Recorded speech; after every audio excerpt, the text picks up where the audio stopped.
네, 일단 뭐 아침장보다는 뭐 빨간색 불로 양시장 보여주고 있는 것 같네요. 일단 뭐 여러 가지 드릴 이야기는 많은데 조금 이따가 하도록 하고 일단 미국장부터 한번 살펴보도록 합시다.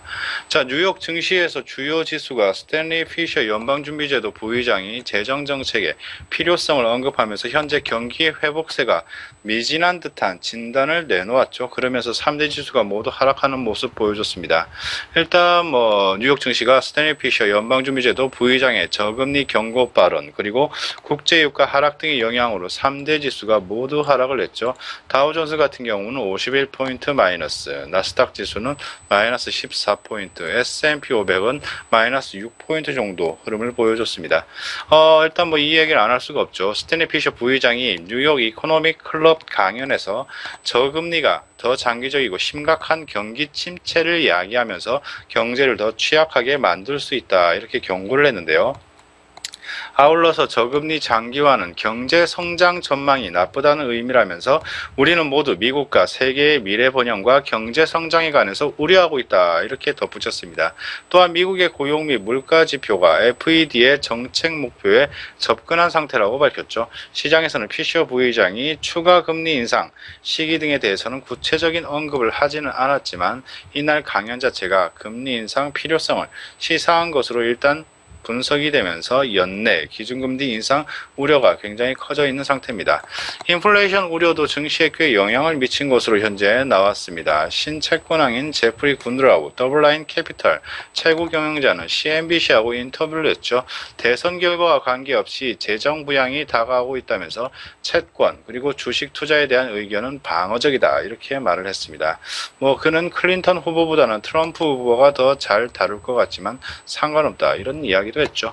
자, 일단 업종별로는 임의 소비 업종이 0.7% 정도 하락을 하면서 가장 큰 하락폭을 기록을 했고요. 에너지 그리고 금융, 헬스케어, 산업 등이 내림세를 보인 반면에 소재와 통신, 유틸리티 등은 상승을 했습니다. 자, 시장 참가자들은 그동안 경제 지표가 심각하게 부진한 모습을 보이지 않는 한 연준이 올해 12월달 기준금리를 인상할 것으로 예상을 하고 있고요.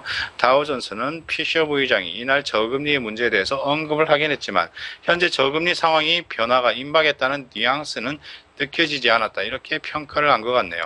피셔 부의장 발언 후에 10년 만기 국채 수익률 자체가 1.76% 밑으로 내려가가지고 오전에 고점 대비 5베이시스 포인트 정도 낮아졌죠. 채권 수익률은 보통 채권 가격하고는 반대로 움직인다. 이 정도는 좀 알아두시는 게 좋을 것 같네요. 세인트루이스 연방준비은행 총재 자체도 통화정책이 아닌 생산성 개선이 장기 국내 총생산 GDP 성장을 위한 필수적인 요소다 이렇게 진단을 했습니다. 이날 세인트루이스 연방은행 홈페이지를 통해 가지고 장기 실질 GDP 성장률을 끌어올리기 위한 가장 중요한 요소 중 하나는 생산성 향상이다 라고 일단 이야기를 했는데요.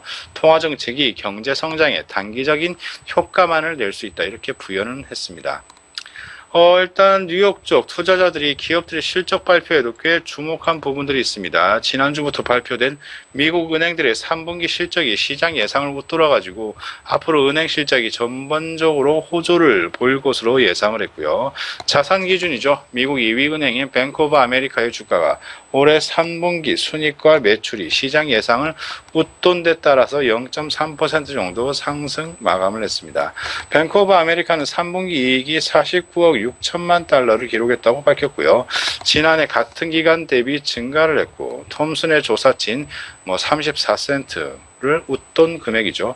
매출은 216억 달러를 나타내가지고 애널리스트 예상치를 상회를 했습니다. 그리고 완구업체로 알려져 있죠. 헤즈브로드도 시장 예상보다 개선된 실적 발표로 7% 넘게 급등적인 모습 보여줬네요.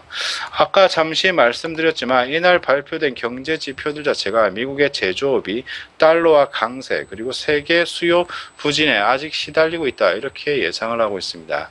9월 산업 생산이 전월 대비 0.1% 상승을 했다고 연준이 발표를 했고 이는 월스트리트 조사치 0.2% 상승을 하회한 것으로 알려져 있습니다.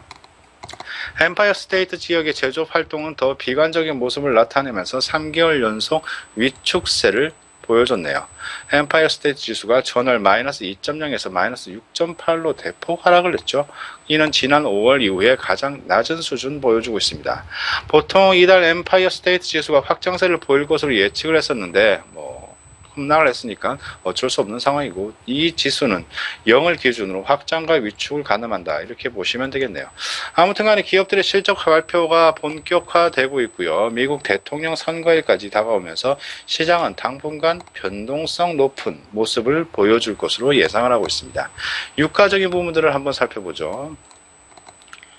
자, 뉴욕 유가는 미국의 원유 채굴 장비수 그리고 석유 수출국 기구 회원국들의 생산량 증가 여파로 하락을 했습니다. 뉴욕 상업거래소에서 11월 말 서부 텍사스산 원유 WTI 가격이 전거래일보다 배럴당 41센트 하락을 해서 49.94달러에 맞췄네요. 유가는 지난 7일 이후에 처음으로 $50 아래에서 마감을 했습니다.